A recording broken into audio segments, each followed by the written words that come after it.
17일 국내 코로나19 신규 확진자는 445명입니다. 3차 유행의 뒤끝이 길어지고 있는데요. 우리보다 백신 접종을 먼저 시작한 유럽은 코로나 확진자가 다시 늘고 있습니다. 코로나19 브리핑에서 고려대학교 약학대학 김정기 교수와 함께 자세히 알아보겠습니다. 전화로 연결합니다. 교수님 나와 계시죠? 네, 안녕하세요. 네, 신규 확진자 3,400명대가 유지되고 있습니다. 방역당국은 3차 유행의 뒤끝이 계속되고 있다 이렇게 표현했는데 이게 3차 유행의 마지막이 아니라 4차 유행의 시작이라는 주장도 있습니다. 교수님께서는 어떻게 보십니까? 최근 상황을 보면 꽤 오랫동안 3,400명대의 신규 확진자 규모를 보이고 있거든요. 네. 지금보다 신규 확진자 규모가 감소를 하려면 방역상의 어떤 조치가 필요한데 이 얘기는 기존 방역 조치상에서 방역 조치를 강화하거나 아니면 새로운 형태의 효과적인 방역 조치가 포함되어야 한다 이렇게 보고 있습니다. 예. 가장 대표적인 예가 과거에 그러니까 현재도 마찬가지 운영은 되고 있습니다만 임시선별진료소와 같은 것들이 가장 대표적인 어떤 새로운 형태의 효과적인 방역 조치라고 생각을 하고 있거든요. 네. 그런데 이러한 부분들이 없이 오히려 유흥업소 등과 같이 과거에 운영이 제한됐던 부분까지 현재는 방역 조치를 완화하고 있습니다. 예. 이렇다 보니까 실제로는 3,400명대에서 더 이상 줄이기에는 한계가 있다 이렇게 보고 있고, 물론 정부에서는 신규 확진자의 70% 이상을 차지하고 있는 수도권을 중심으로 수도권 특별방역 대책을 시행하겠다라고 얘기를 하고 있는데 예. 자세한 내용을 들여다보면 과연 실효성이 있을까라는 의구심이 좀 들거든요. 더군다나 최근에 날씨가 따뜻해지면서 이동량도 굉장히 크게 늘어났습니다. 이 부분을 실제 체감을 할 수가 있거든요. 그렇기 때문에 현재 수준에서 더 이상 확진자가 감소되지 않고 있다 이렇게는 보고 있습니다. 정부에서는 앞으로 2주 이내 신규 확진자 규모를 200명대로 줄이겠다라고 하고 있는데 최근 이러한 방역 조치를 보면 지금 수준으로 유지하면서 경제적인 측면을 살리겠다 또는 자영업자나 소상공인들의 불만을 좀 줄이겠다라는 생각이 있지 않나라고 개인적으로는 조심스럽게 예측을 하고 있습니다. 네. 특히 개학 후에 학생 감염자가 계속 늘고 있는데요. 학생들을 대상으로 주기적인 간이 검사를 해야 한다 이런 주장도 나오고 있는데 필요한 일일까요? 학생들의 경우에는 무증상이나 경미한 증상 감염이 다른 연령대에 비해서 상대적으로 많다라고 알려져 있고요. 이 얘기는 유증상 감염보다 체내 바이러스 양이 상대적으로 크게 적을 수가 있거든요. 이렇다 보니까 우리나라에서 표준검사법으로 사용하고 있는 비인두 도말 PCR 검사법으로도 검출하지 못하는 경우가 상당히 많을 수가 있는데 간이검사법이라고 하는 게 이 표준검사법보다는 간소화된 형태고요. 그만큼 특이성도 굉장히 떨어질 가능성이 상당히 높습니다. 실제로 데이터도 그렇고요. 그렇다 보니까 실제로 이 간이검사법을 활용을 했을 때 그 실효성이 있을까라는 의구심이 들고요. 실제로 코로나19로 들어갔던 정부 예산이 상당한데 이 실효성만 있다면 실행하는 게 맞습니다. 근데 앞서 말씀드린 것처럼 주기적인 간이검사법이라고 하는 게 실효성 대비 예산 낭비가 될 가능성이 높다. 오히려 이러한 예산을 다른 필요한 곳에 사용하는 게 맞지 않나 이런 생각을 가지고 있습니다. 네. 간이 검사로는 제대로 확진자를 걸러내기 어려울 수 있다 이렇게 말씀해 주셨습니다. 최근 유럽에서 다시 신규 확진자가 늘고 있습니다. 백신 접종도 빨리 시작했고 진행도 많이 됐는데 확진자가 다시 늘고 있는 원인은 뭘까요?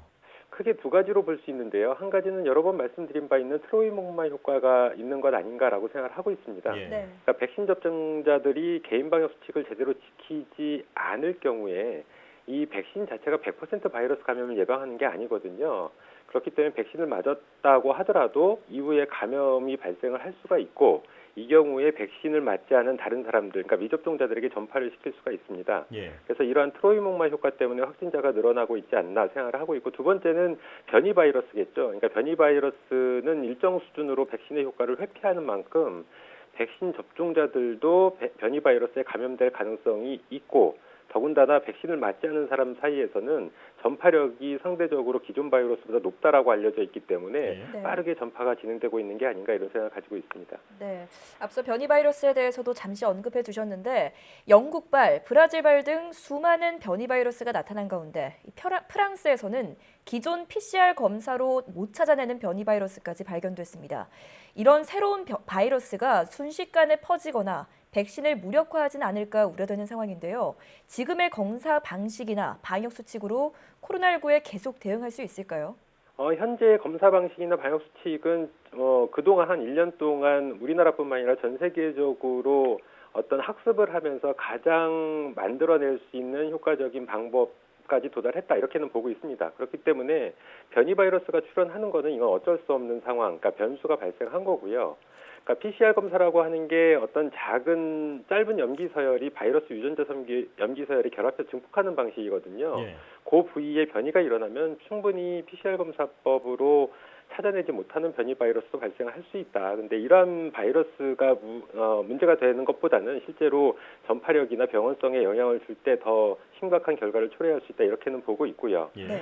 일단 변이 바이러스 말씀을 드렸기 때문에 이제 백신 접종이 가속화됐기 때문에 그만큼 변이 바이러스 출현 속도도 가속화될 거다. 이렇게는 보고 있고 예. 현재까지는 괜찮지만 향후에 새로운 형태의 변이 바이러스들이 계속 나오게 되면 상황이 또 달라질 수도 있다. 이렇게 생각을 하고 있습니다. 그렇기 예. 때문에 빨리빨리 백신 접종을 해서 집단 면역을 형성하는 게 최선이다라고 생각을 하는데 이 부분은 백신이 감염을 예방해서가 아니라 실제로 다양한 변이 바이러스가 출현을 하더라도 백신 접종 후에는 감염은 되더라도 임상 증상을 중증으로 가는 것을 막아줄 수가 있거든요. 그래서 예. 이러한 것 때문에 집단 면역 형성이 빨리 이루어지는 게 중요하다 이런 생각을 가지고 있습니다. 네.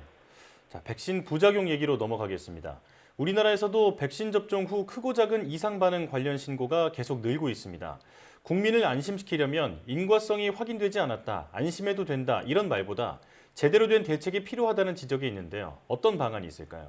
글쎄요, 지금 현재 우리나라뿐만 아니라 전 세계적으로 일단 백신 접종 이후에 부작용이나 이상 반응이 발생을 하게 되면 이 부분의 인과성을 따지는 거는 오래전부터 진행되어 왔던 어떤 방법입니다. 근데 이 부분은 쉽게 인과관계를 규명하기에는 상당히 어려운 부분은 실제로 있다. 그렇기 때문에 현재 백신 접종과 미접종 사이의 어떤 이 부분을 보면 접종이 잠재적인 우위에 있기 때문에 우리가 계속 진행을 해야 되는 어쩔 수 없는 상황이거든요. 그렇기 예. 때문에 일단 보건당국의 입장을 신뢰하고 백신 접종을 받으시라는 말밖에는 실제로는 특별한 대책은 없다. 이렇게 보시면 될 것 같고요. 예.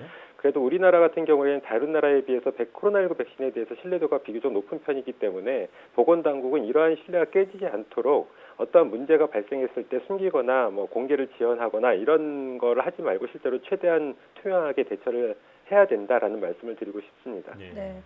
보건당국을 신뢰하고 접종은 계속 진행되어야 한다 이렇게 말씀해 주셨는데요. 방역당국은 백신 휴가제 도입도 검토하고 있다 이렇게 얘기했습니다. 백신 휴가 꼭 필요할까요? 사실 방역당국이 코로나19 백신 접종 후에 이상 반응이 경미하다라고 계속 얘기를 하고 있거든요. 그리고 수일이면 회복된다라고 얘기를 하고 있는데 이러한 상황에서 백신 휴가제를 도입한다는 것은 좀 앞뒤가 안 맞는 어폐가 좀 있지 않나 이런 생각을 가지고 있습니다. 예. 경미하면은 굳이 휴가를 받을 필요까지는 없다라는 얘기죠. 근데 백신 접종자들 얘기를 들어보면 경우에 따라서는 통증이나 후유증이 다른 백신에 비해서 좀 심하다라는 얘기도 있기 때문에 예. 이 부분은 방역당국에서 어떤 강제성을 띠는 것보다는 직장마다 다 상황이 다릅니다. 네. 그렇기 때문에 강제적으로 백신 휴가제를 도입하는 것보다는 백신 접종 후에 이제 다소 후유증이나 이상 반응이 좀 심한 경우에는 사업주가 실제로 고용자들에게 이런 휴가를 자율적으로 제공할 수 있도록 이런 어떤 홍보 같은 것들을 더 많이 하는 게 더 바람직하지 않을까 이런 생각을 가지고 있습니다. 예. 네. 백신과 관련해서 결국 코로나19 백신도 독감 백신처럼 매년 맞아야 할 수 있다 이렇게 전망하기도 했는데 교수님은 어떻게 보시나요? 코로나19 바이러스는 앞으로 지구상에서 없어지지 않는다라고 생각을 하고 있고요. 예. 앞으로도 계속 변이 바이러스가 출현을 할 것이고 지금보다는 치사율이 크게 낮아질 걸로 생각을 하고 있습니다. 이건 백신의 효과도 있고 바이러스의 특성도 있거든요. 그렇게 되면 이제 공포감은 사라지게 될 거고 이 부분이 앞으로 감기나 독감처럼 계속 우리 일상과 함께 할 가능성이 상당히 높다 이렇게는 보고 있습니다. 그렇기 예. 때문에 백신 접종, 그러니까 변이 바이러스에 대해서 대처할 수 있는 백신 접종은 매년 맞을 필요가 있을 걸로 예상은 되는데 여기에 더해서 실제로 보다 효과적인 치료제가 개발된다면 앞으로 효과적으로 통제가 가능하지 않을까. 이렇게 되면 코로나19 이전의 생활로 돌아갈 수 있지 않을까 이렇게 생각을 하고 있습니다. 네. 자, 최근 유럽 상황을 보면서 방심은 금물이라는 생각을 다시 하게 됩니다. 코로나와의 싸움이 끝날 때까지 긴장을 늦춰서는 안 되겠습니다. 지금까지 고려대학교 약학대학 김정기 교수와 함께 코로나19 상황 살펴봤습니다. 교수님 고맙습니다. 네, 감사합니다.